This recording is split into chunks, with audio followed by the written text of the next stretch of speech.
Have you ever heard of the Birdman of Alcatraz? If you haven't, it's this old movie from the 60s starring Burt Lancaster. Now, it's a real life story, and it's about this inmate at Alcatraz that adopts a bird and how it changes him for the positive. Now, this episode really reminds me of that old movie. It's one I really loved. So here's some history.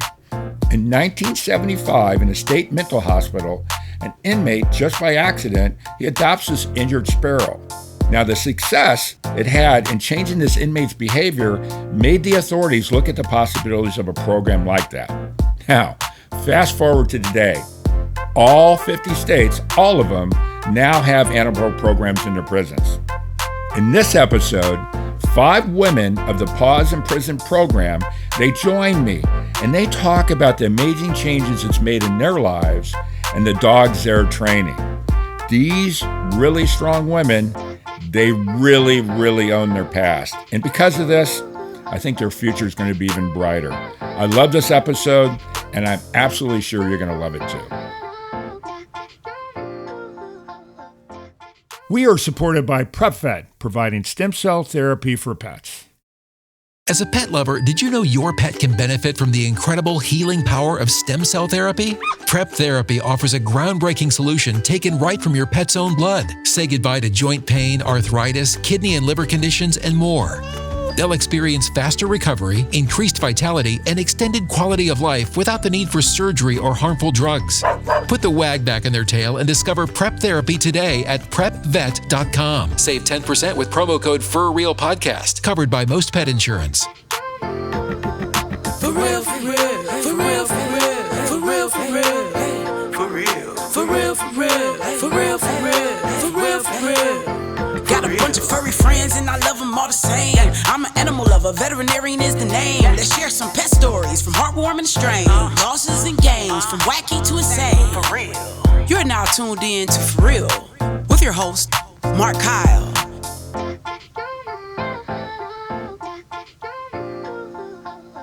Hey everybody, and welcome back to the For Real podcast. Today is a real special one. We've been trying to do this for forever. I've got 4, let me make sure, actually 5 wonderful women are joining me. Let me introduce their names to us, and then we're going to get going.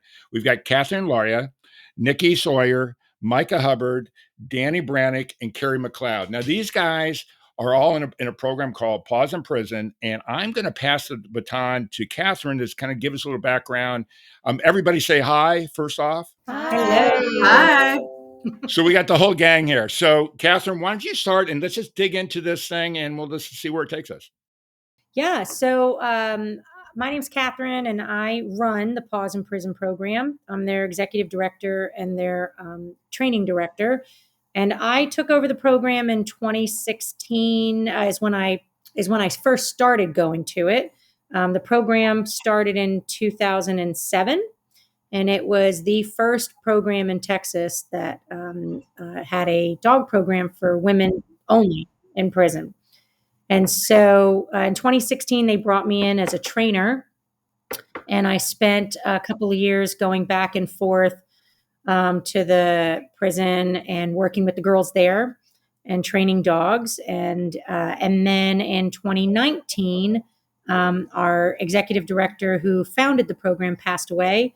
And so I volunteered to run it for about a year, thinking we would find someone. And then I just decided that I could probably never leave it. So it ended up with me taking it over shortly after that.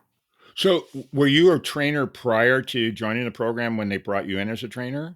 Yeah, I've been training for over 30 years, and I have competitive sport dogs. So I travel all over the country and outside the country to compete in dog agility or scent work or different sports with the dogs. So I've been doing training for a long time. I own a boarding and training facility. We run a service dog program. So we're pretty embedded into the dog community right now. You're not busy at all. Right, exactly. So when I went in 2016, I was like, I might give you 1 or 2 visits a year. That's really all I have time for. And then I was talking to the girls about how to get a job when they get out. They kept asking me about how to work in a kennel and who would ever employ, a felon. And I'm like, my kennel would. We're desperately always needing Right. workers. And so we started talking about that. And I had one of the girls tell the director, she's like, that was better than anything Zig Ziglar has ever taught us. Cause she was a big, Zig she was a Ziglar. big Zig Oh Ziglar fan. gosh. Oh my God. I had worked with a guy who was a big Zig Ziglar guy. I still can't believe that. When we got in trouble, we had to watch it. Oh my God. Torture. Dani was there at that time.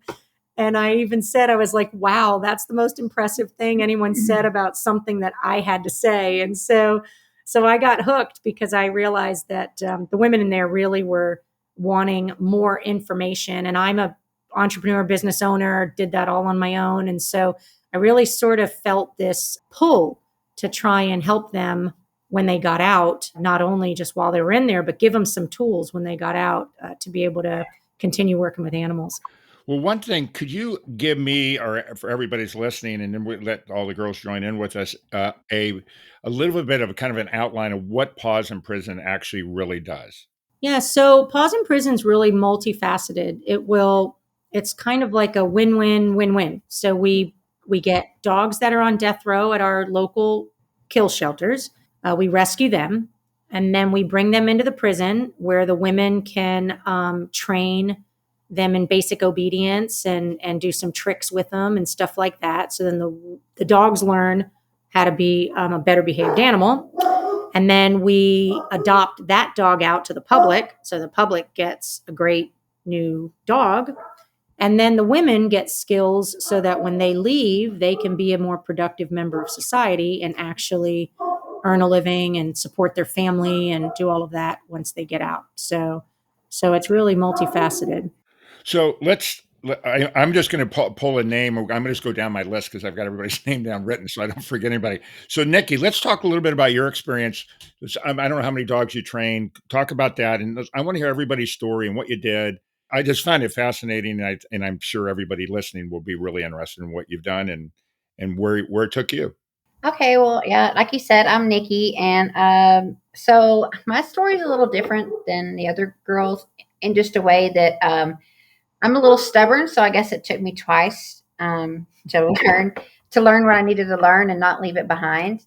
I was in the program in 2008 with Michelle Gaukene and them, and in that time I trained approximately 6 dogs in 2.5 years, and I did learn a lot. I learned a lot about obedience and how to train a dog, but there was still something missing, I guess, in myself when I left. Therefore, I came back once again. And this last time around, I learned some different things. I trained over a dozen dogs in the 2 years I was there. The program has evolved into a layered program where you go in as, a level of a freshman and you work your way up. And the last 1.5 years that I was in the program, I was a mentor. And I got the opportunity that now is one thing that I do on a day-to-day basis, and that's to train service dogs for vets who need them. You had touched on psychiatric dogs and dogs for, PTSD, and that's what we do on a day-to-day basis. And then also learning how to just in day-to-day learn how to manage not only myself, but how to live again. And so the dogs not only taught me that, but the girls in the program taught me that and the responsibility that it entails to do that. So do the dogs live in your sleeping area or how does that work? They do. We have a little 12-by-9 cell there at the prison. It has 2 beds. You have to share it with another person and then your dog. So depending on the size of your dog, which we have anywhere from a Chihuahua to a Shepherd, Great Dane. Oh, we did have a Great Dane for a while, actually. It depends on how big your kennel is.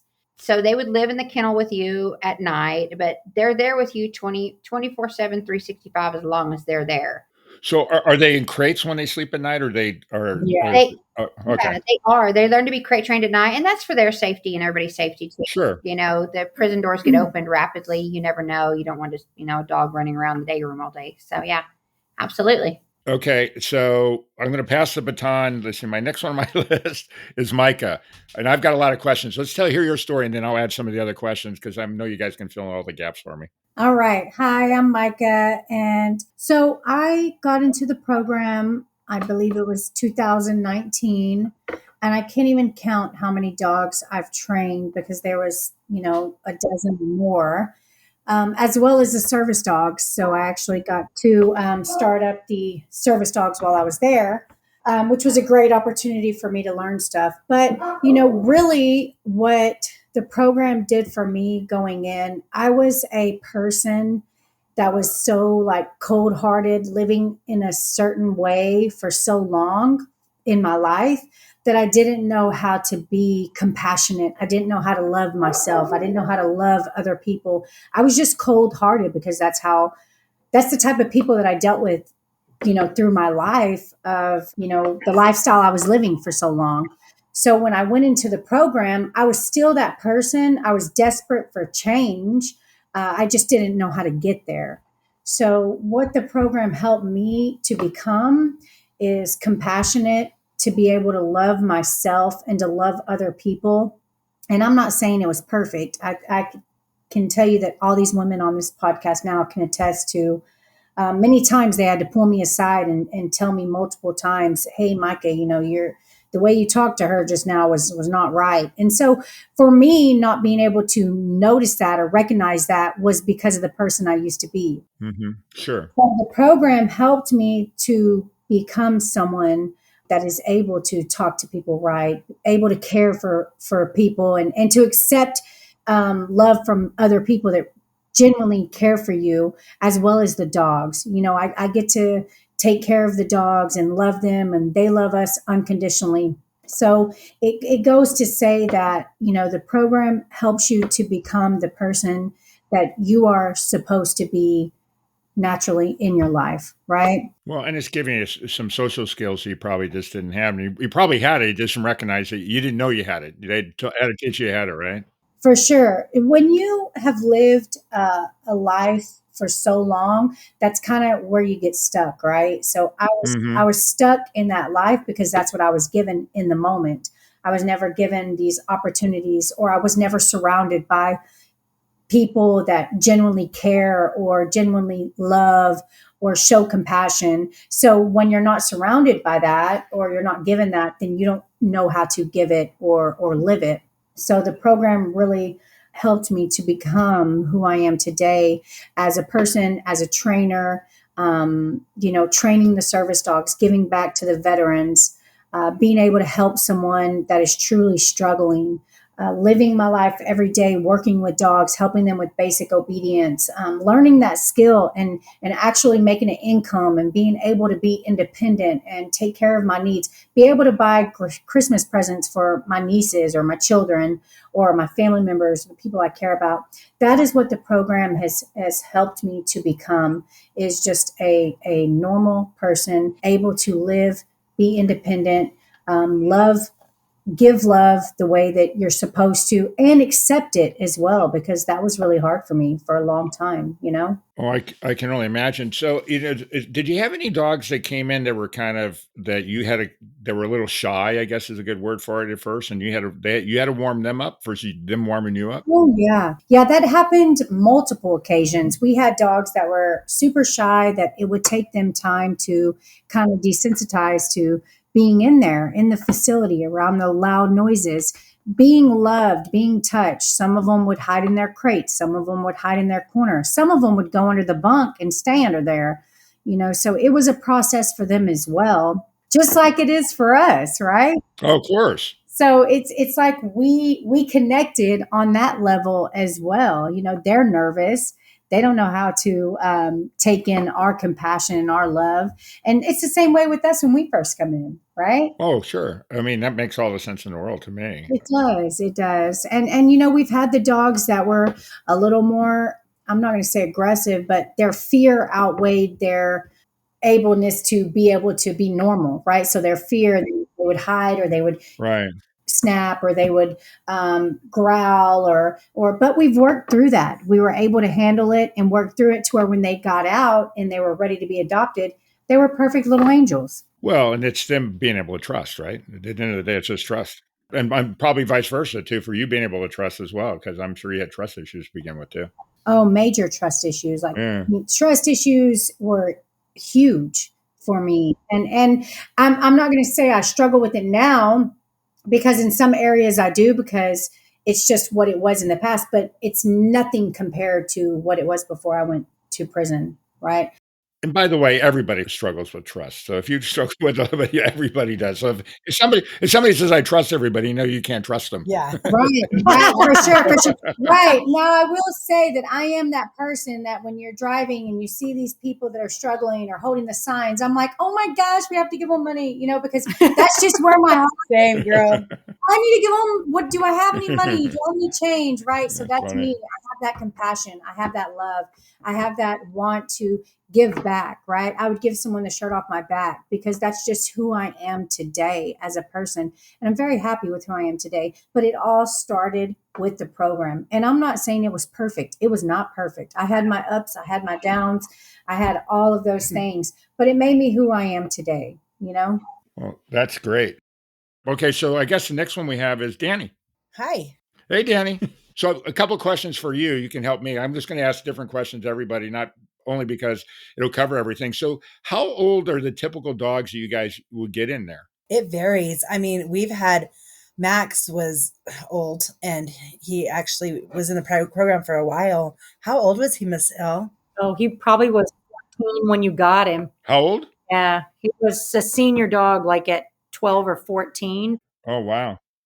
He was like this hairless He chihuahua. was. He had like 2 teeth. It was It was, yeah, poor baby.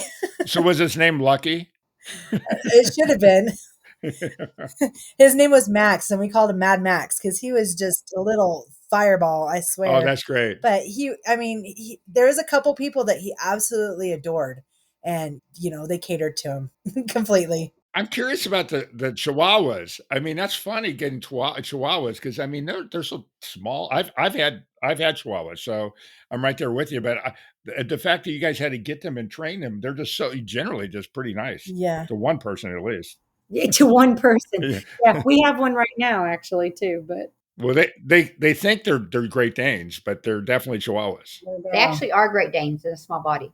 So, do you know the story of them? It's actually kind of interesting. So, when originally they were raised to be foot warmers because they love to be under covers. So they would people like the rich back in the 1700s, 1800s, they would raise these Chihuahuas, and when they would go to bed because they used to have the stones, the dogs would crawl underneath and they'd keep their feet warm. And burrow. Yep. Yeah, exactly. That's what they're for. True. It's a true that's story. crazy. Yeah. So let's hear some more, Dani. So what about how you got in the program, how long ago, how long you stayed, what you're doing now, all that other stuff. All right. So I hadn't ever even been in Texas, until like 2008 or something like that. I can't remember the exact date, but when I got there, we got in trouble right away. And then it was like a revolving door. I've been in prison 4 times, and this last time I was just like, what am I doing? Like, I have wasted so much of my life just in and out of these prison walls, and I was so like riddled with like shame and guilt, that I was just done. I was done trying to be somebody that, or, that invincible person where, like I don't know, nobody can see me. I can do whatever I want. And I just needed to be set down and told, this is what we're going to do. Uh-huh. And so, like I said, I had that shame and guilt, and I just wanted to, be important to somebody or something, and, not be judged. And I knew, that the Lockhart facility had the dog program. And so I was just like, please, I just used to pray about it. Like, I just want to land on that facility and then I'll work on getting in that program. And I just wanted to be a part of it for so long. Cause you sit in county jail for a year and go through the whole court systems and all that stuff. So, it's just like, you just kind of have like an angle you want to go. Right. Even though it never works that way, but it did for me. And I was thankful. And I ended up at Lockhart, I think in 2017. And it was like right before New Year's. And I remember putting in a request to be into the program. And I got interviewed a couple days later and I was accepted and they moved me right over. And then it was like a culture shock. Like everything was different from like the regular prisons, where they're mean and rude and holler at you. And it was just different to be in that facility alone and then going into the dog dorm where they had their own like designed rules. And so there was no fighting and there was no, there was just a lot different. There was no slamming the trays. It was nice. And so I'm like, okay, this is something, and then I got in a cell with somebody that was one of the top trainers. She knew everything you could know is what I thought, I'm like, oh, I just want to learn everything. And I was just so hungry to learn everything that she knew. So I was constantly asking questions and, trying to learn everything. And we got our first dog. And it was a full bred corgi, and I had never seen one. So I'm like, I really like this, and I just it just kept getting better and better. And I just kept getting more information. Miss L came in, at a time that I felt like the program was a little stagnant almost. It was like on its way. So when she came in and introduced, a lot of the new tiers and just had a whole different structure for us and a line of that, it was nice. She offered us on the job training certificates. Just so much more was to offer. And right now, if I was in Texas, I would be definitely a part of everything that the girls are doing right now. But I can't from here. I had to weigh it out. I had an opportunity to be a mom and a sister and a daughter and a niece again. And I hadn't been that way. I shut everybody down and all those doors started opening up. So I came out here and I still want my hands in all of it, but I have to do it at my own pace. I just trained a dog yesterday though here. So that was nice. My mom, kept telling me, Dani, you need to go to school for something in case, I have a special needs daughter. And so when I was in the program, Miss L had introduced me to Kevlar, one of the service animals that had came in. And I'm like, oh yeah, this is meant to be for sure, because my daughter, I was thinking maybe, I could, start down that path somewhere with that. And so I was even more hungry for like the dog training program and the special needs and the service animals and all that stuff. So that was nice. I was drawn in when I first got to that program to a dog that was blind and deaf.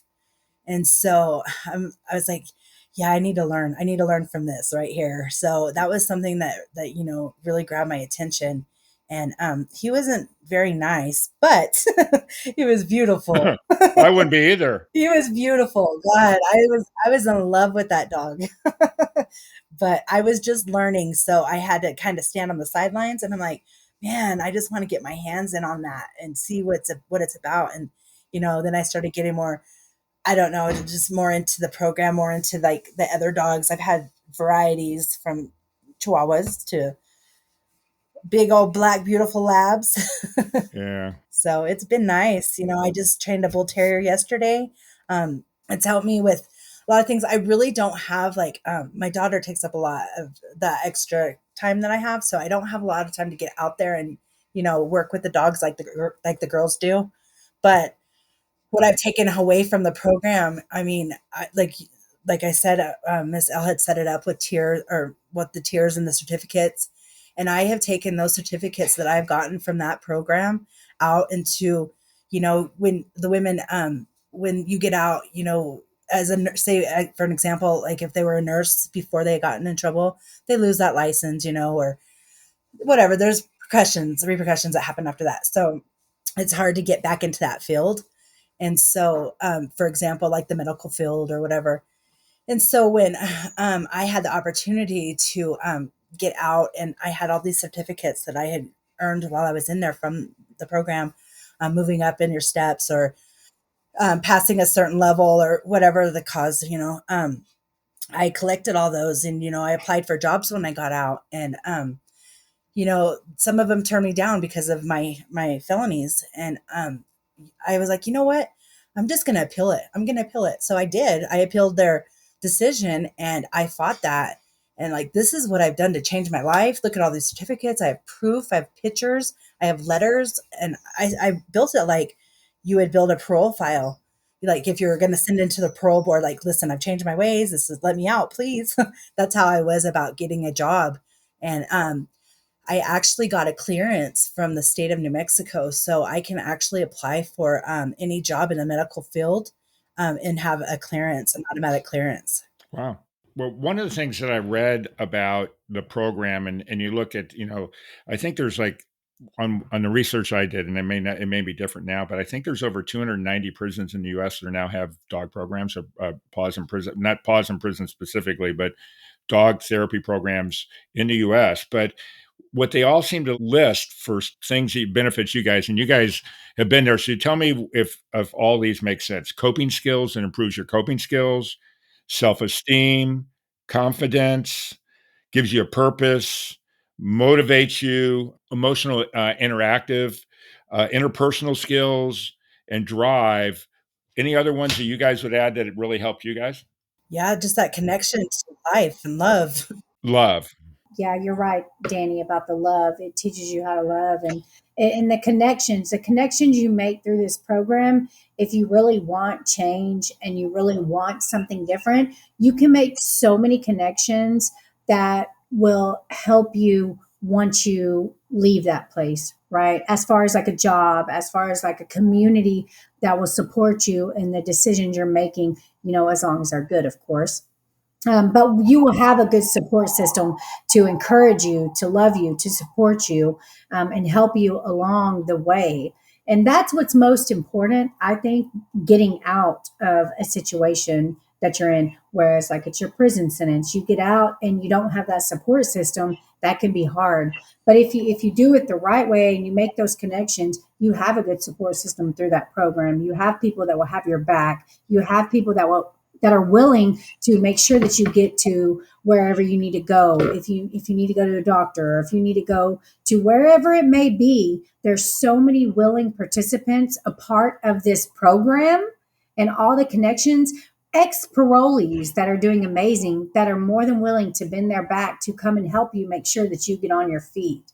Like, there's so much opportunity to gain from this program, just being in it, making those connections. And I think it's important for, people out there to know that the reason that's so important is because our criminal justice system offers nothing.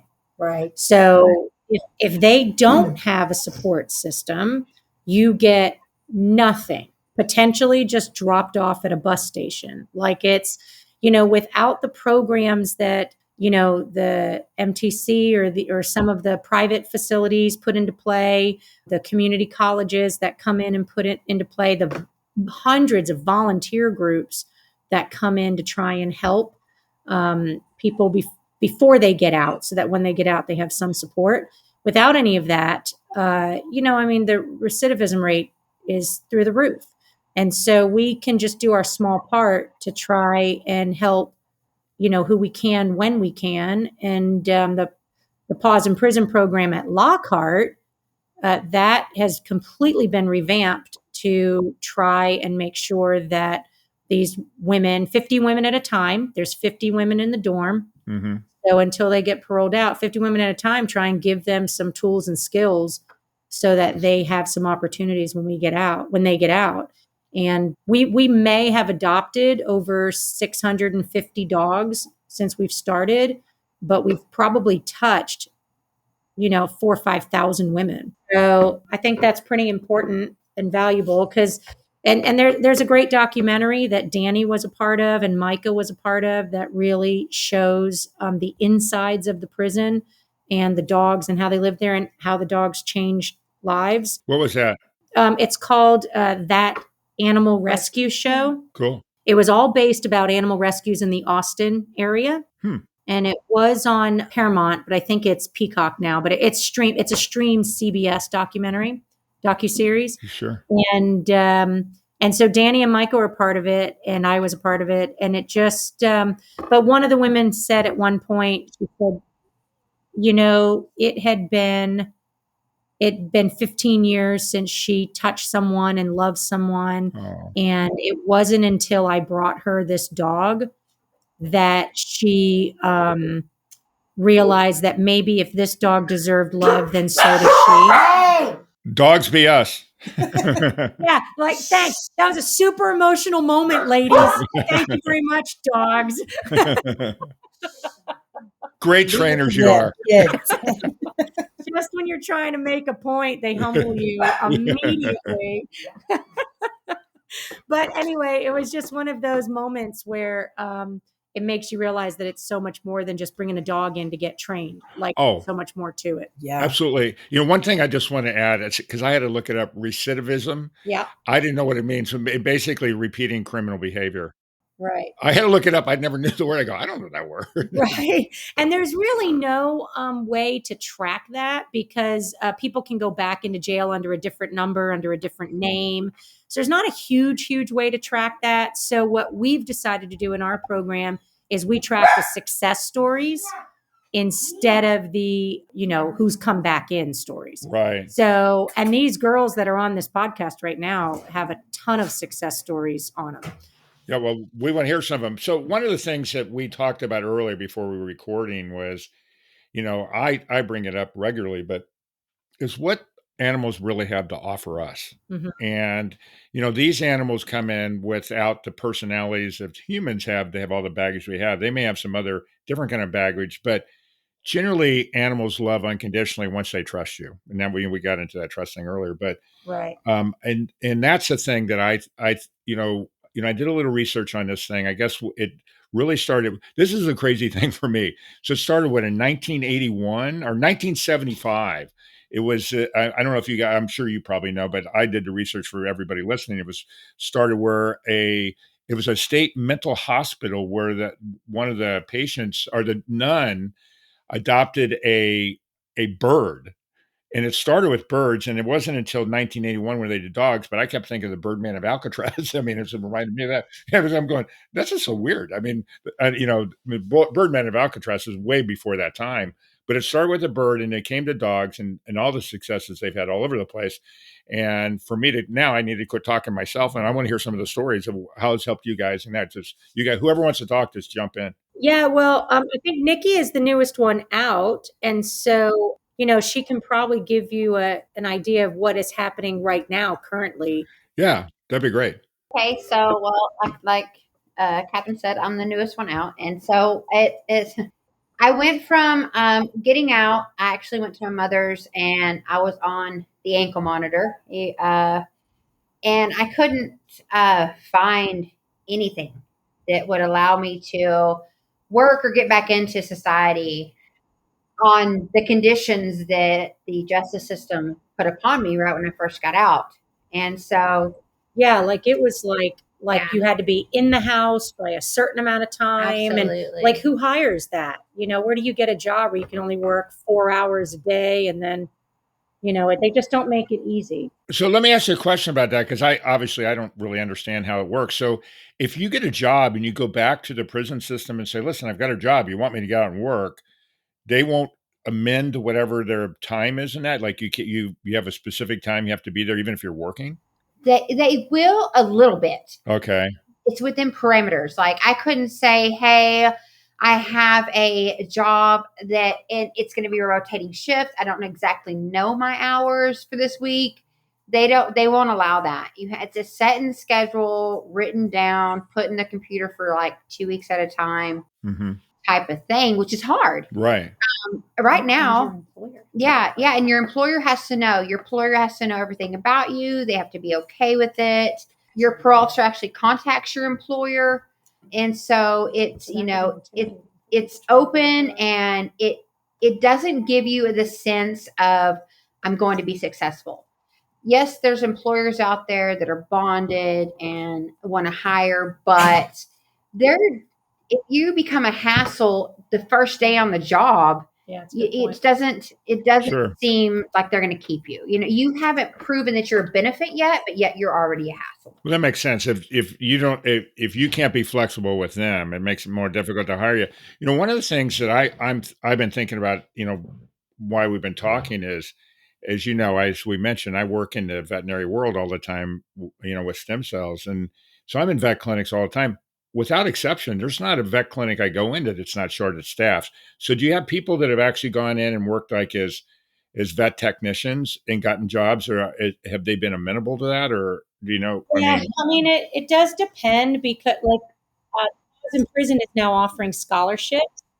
And so we have 3 girls on the unit right now that are going to online school, mm-hmm, college for vet tech certification. mm-hmm, So they'll be able to hopefully get a job when they get out. But, I think a lot of the vets worry about, I know a lot of the vets that I know will hire, but then they're always looking over their shoulder about, the drugs. medication and the drugs Yeah. and all of that. So, but I don't know, you guys can correct me if I'm wrong, but in the state of Texas, you don't have to tell them that you were a felon in the first place, right? No, in the state of Texas, you do if you're on parole have to tell them that you're a felon. Okay. They always, have that little box you have to check: are you a felon? Are you not a felon? And I always used to write beside it, "We'll explain at interview." But sometimes you don't ever get the interview. Right. So I was blessed enough that, through the program and the skills that I obtained there and the passion and drive I have for this industry, that, I was offered, a job once I was off the ankle monitor. There was no, because I don't even know what my schedule is half the time for the week, let alone that, 2 weeks.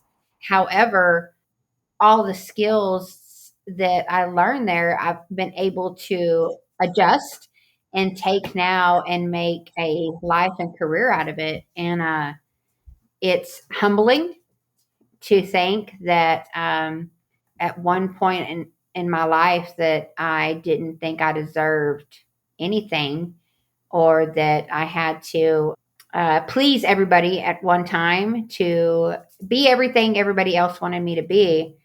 And in all reality, I found myself in a place nobody wants to be. And it's a humbling experience. It's a life-changing experience. But for one to actually get to go through it and come out with their head held high, I used to tell the new girls coming into the program that we are kind of like these dogs that get put in these shelters. We are the cast outs from society, the ones that were deemed wrong or unfit, are unlovable. And so you can relate to the dogs that you end up helping save. And then the skills you obtain have been amazing. I'm still slow at it. It's still a slow go. It's totally different than it was in there in a controlled environment. This is real life. These are real people's dogs who I still think is crazy, want to pay me money to help train. But it's a passion now that's coming true. And it makes me every day want to get up and want to go to work and want to do that drive. And it makes me realize that the life that we used to live wasn't really life at all. So. Well, it's got to be rewarding too. And any of you guys can answer to this. Just being able to train a dog that doesn't have any skills in training those things, and when you actually train them and they learn that, it's got to give you a self-worth, I guess, at some point, but rewarding at the same time. But wow, I just taught this dog to sit or do whatever skills you're training them. Oh yeah, for sure. It does for sure. And what makes it better is when, the owners come and you've taught, their dog all these things, and then you get to teach them. Right. Uh-huh. So that is so much rewarding all in itself, because you're actually teaching somebody. These guys are just wanting this information, and you're able to give it because it's the things that you've learned along the way, along your path, And what's even better is you're getting money to do it. You're getting paid. You're getting paid the big bucks to do it. Yeah. But I think one of the biggest things for me is, like you said, trust. Feeling trusted, being with someone's dog, them dropping it off for 2 weeks for a board and train, and them trusting us in our hands, specifically asking for us individually, calling and setting up an appointment for Micah or for Nicci. Right. So that is all trust. And so that's something that in the past we weren't used to having. Right. But now so many people trust us and the things that we're doing. And it's just such a great feeling to know that someone can trust me and know that I'm going to accomplish things, or can count on me, or can depend on me to get something done, or just to be there, or whatever the situation may be. They know that they can trust me. And that all stems from starting in the program, right? Building that self-worth, building that ability to be able to come out and work on those relationships, or work on those businesses, whatever it may be. You have built that starting at the program, right? Well, and you keep your head up, and and when they're asking for you, it means you're doing a good job, and you can say, "Yeah, it's me doing this, not Right. know that." Carrie can tell you, and she can touch on this too, Mark, if it's not in your questions. But every one of these girls has a dog after they've left the program, from the program. Oh, really? I definitely want to hear that. That's great. Carrie's one. When you were about to ask, have you ever had a dog? That I almost cried, because I was like, oh no, Micah's going to talk about her dog that she's going to have a heart attack. But Carrie adopted, was able to come back and adopt one of the dogs that she trained, which was amazing. Dani's done the same thing. And then Micah and Nicci both have service dogs that were in the program. So it's a huge women empowering women, the dogs helping out, all full circle sort of moment for all these guys. So it's pretty cool. So, Carrie, tell us about your dog and how that happened. Okay, so I adopted Brady, and she was in the program for a couple years, and she was a true challenge to anybody that handled her, not only by her size, but her temperament and bad behaviors and so on and so forth. So it definitely took like a team effort to get her where we wanted her to be. Brady sounds like me. Okay. So, but when I got out of prison, I got my life together. I moved to Austin, and it was like prearranged with everything. Like, it was just meant to be. So when I got here, I got settled into my apartment, and I adopted her. That's awesome. So, walk me through why you got her. Because if she was a problem, should she like you, or Yes. No one is a twin. No, you guys are twins? Is that what you're saying? Absolutely. I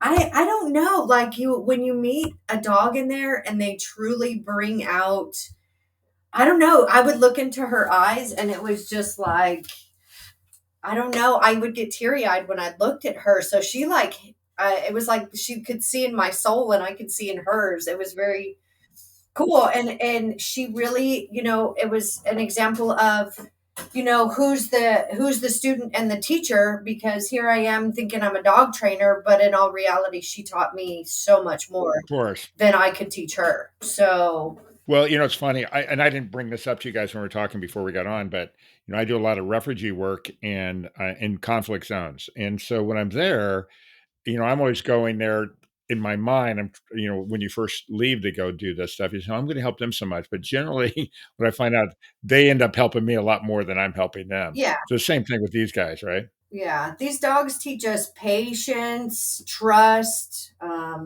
you name it. I can't, there's numerous things that these dogs teach us. We teach them, a few commands: sit, stay, come, and all this other stuff, but they give us so much more life skills than we knew we could have, or, you know what I mean? Well, when when you hear people complain about animals, generally, and I had a guy on it. I love. It's one of the best names ever for a rescue. The man who rescues dogs. It's the best name. I just love the name. He's Swedish. He's in Thailand. But anyways, he was saying, and he used the term, and we both said it. It's not a dog problem. It's a human problem, right? That's right. That's right. Absolutely. Always. Yeah. So more stories. Let's hear a crazy story and a success thing or whatever. And for anybody out there that doesn't understand all this stuff, whatever inside scoops you can give us. Oh, I have a question before we get that. So when you guys get there and you're in Lockhart and you want to get into the program, what's the process to be accepted into the program? So if they get into Lockhart, they have to be on the side of the prison. The prison is split in half.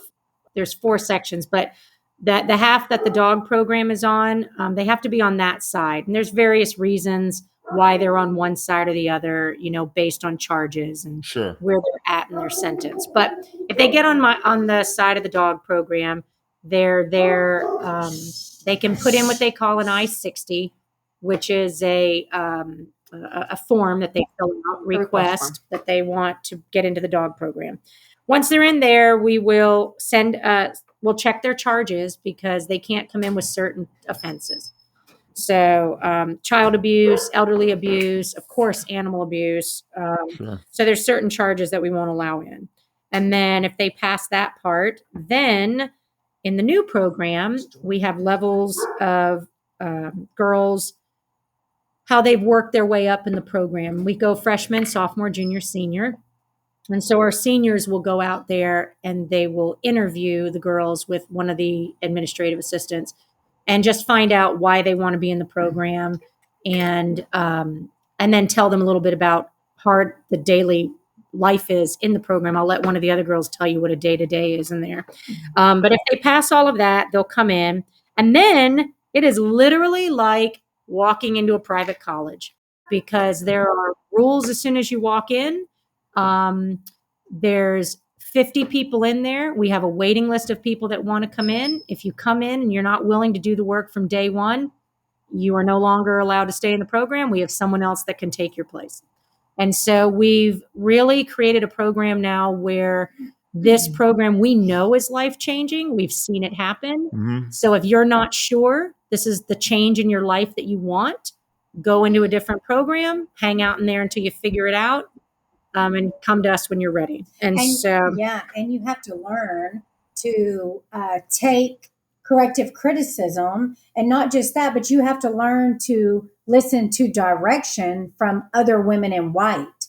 So like Nicci was saying, we are on a freshman, sophomore, junior, senior level basis in there, but also we have mentors. So your mentors are pretty much your head in charge, unless Miss L is there. These are also other inmates, And not so- like outside mentors. So these are women in white. And so you have to be able to listen to what they have to say, take direction, follow the rules. If they say you can't do that, another woman in white tells you can't do that because they are the mentor and you are breaking a rule, then that is what it is. And so you have to learn to follow the rules, follow the guidelines, and be able to take direction from someone else in white. And that's hard for women. Well, sure. Check your attitude at the door.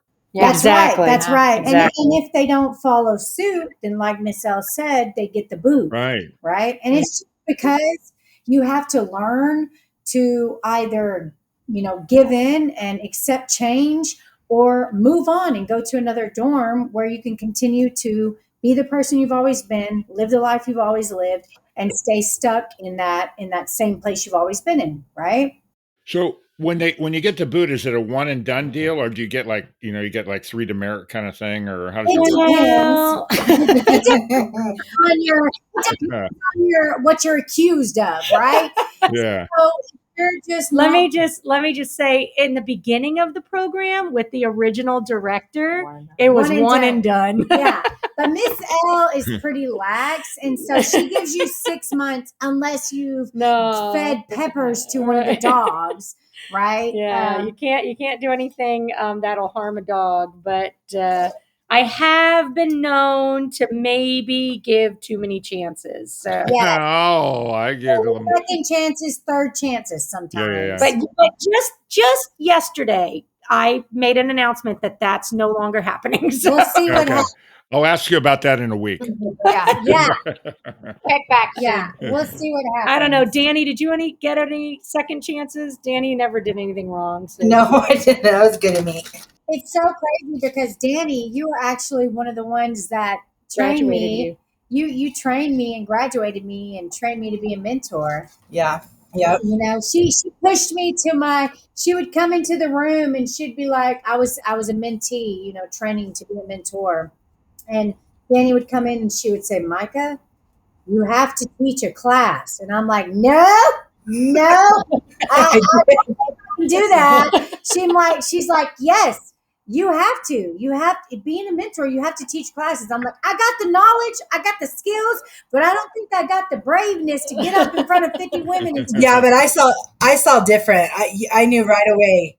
And you know what? She pushed me to do it, and I did it eventually. And I in classes, and I became a badass.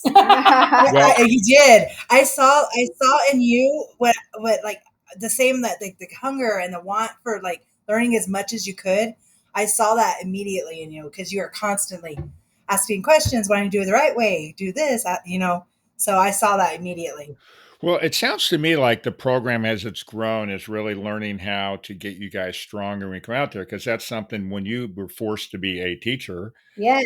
it builds your self-esteem. Yeah, my face would get red. I would get all, panicky, but it's working through those fears. Now I'm able to go out there and teach students and compete at national events and do all those things. It's because of that program that I'm able to do those things today. You have the confidence to do it, and that makes all the sense in the world. Micah got pushed in a lot of in extreme like moments, like especially with the docu-series and stuff. And we like put her on this. She's put on the spot a lot. Like, okay, the first one, you have to do this on camera, and so she had to do that quite a bit. She was, but she did wonderful. And it's these girls leading each other, because now I go back in and I can tell them success stories about, what Nicci's doing now. Nicci now works for PAWS in Prison. Yeah. And so what Nicci's doing now, what Micah's doing now, what Dani's doing now, what Carrie's doing now. And you should just see them. They're just almost in tears, because they're like, man, this time I'm ready. If they can do it, so can I. And that's pretty powerful, because like we mentioned, they get no help when they get out. So right. It's really important. And even when these guys did get out and they had all of this experience, I watched Micah from the day she got out. And, and it was kind of a running joke. Like if things started to go a little wrong, I'd go, she's a runner. She's going to run. We'd all be worried that she was going to take off. And she stuck in there. She held in there and didn't run, didn't leave the kennels. Canine Country Club hired her. They hired Nicci, gave them an opportunity to work with the animals. And they've just really shined and excelled. And so but it's not easy at every turn. We hired another girl, and PAWS in Prison gave her a scholarship to become a groomer. And on her year anniversary, well, prior to that, 90 days. And she's like, this is the first time I've been out of prison in 90 days since I've been 13. Wait a minute. Since she's been 13? Since she's been 13. She's been out of prison. And this was at her 90-day mark with me, with Canine Country Club, she said this is the first time she's been out for more than 90 days. And then she hit a year. And then she hit 3 years. Wow, that's awesome.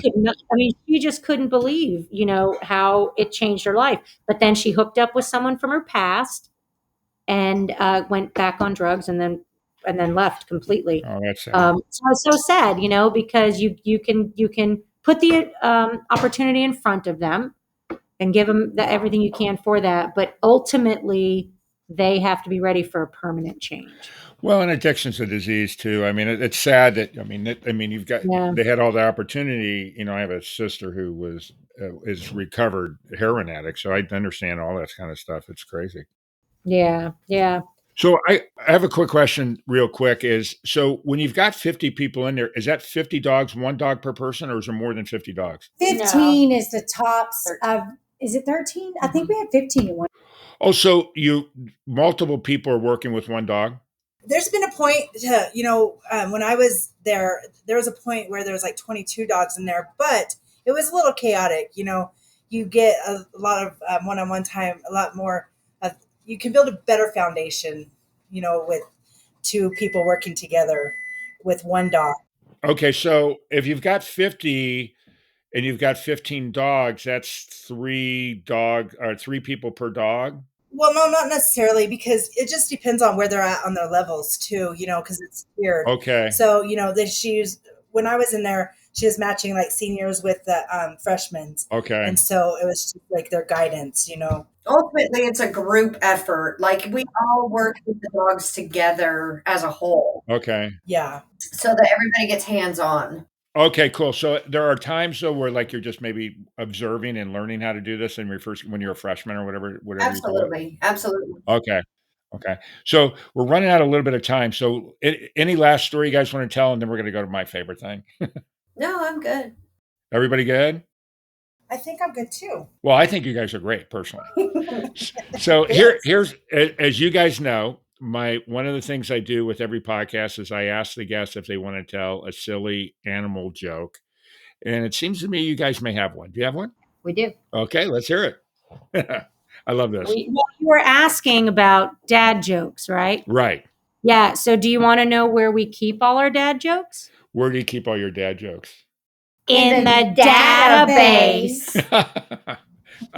Perfect. I love this.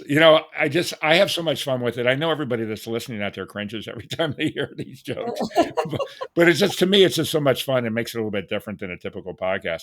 But anyways, for everybody that's out there listening, obviously we need help with our jokes. So if you've got a great joke for us, if you've really got a great joke for us, please send them in. I'll put you on in a heartbeat. I want better jokes than I can offer.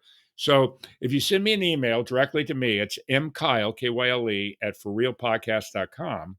If you want your kids to tell a joke, you've got a relative or whatever, please send one in, and I promise you we'll record it.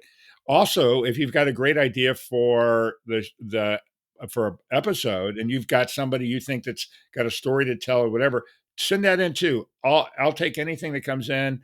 Obviously this is a joint effort for everybody. It's not just for me, it's for everybody else that's listening. And, again, if you can do it, I'd really appreciate it. So guys, all of you, all 5 of you, I really appreciate the time you've taken to be on here. But I just want to tell you something. Be proud of yourself. You guys are really doing great things. Obviously animals help with this, but the fact that you're being strong, some of the stories are awesome. So really, I really, really appreciate you guys being on the show. Thanks for having us. Thank you for having us. Thank you. So guys, thanks a lot. And for everybody that's out listening, again, please keep listening, spread the word. You get great stories like this. I appreciate it all the time. Thanks so much. For real. Everybody have a great day. Bye-bye. All now. right. Have a good day. Bye. Bye. All right, guys. Bye-bye. For real. We're supported by Let's Walk, that's here to love your animals like our own. Austin, Houston, and Denver. Let's Walk is here to love your animals like our own. From daily walks, play, in-house sleepovers, and more. Go to work, out on the town, or take a vacation knowing your pets are in the best hands. This woman-owned small business does it all. Check us out on Instagram at Let's Walk Austin, Houston, and Denver. That concludes this episode of For Real with your host, Mark Kyle. For previous and future episodes of For Real, listen via all major podcast streaming sites.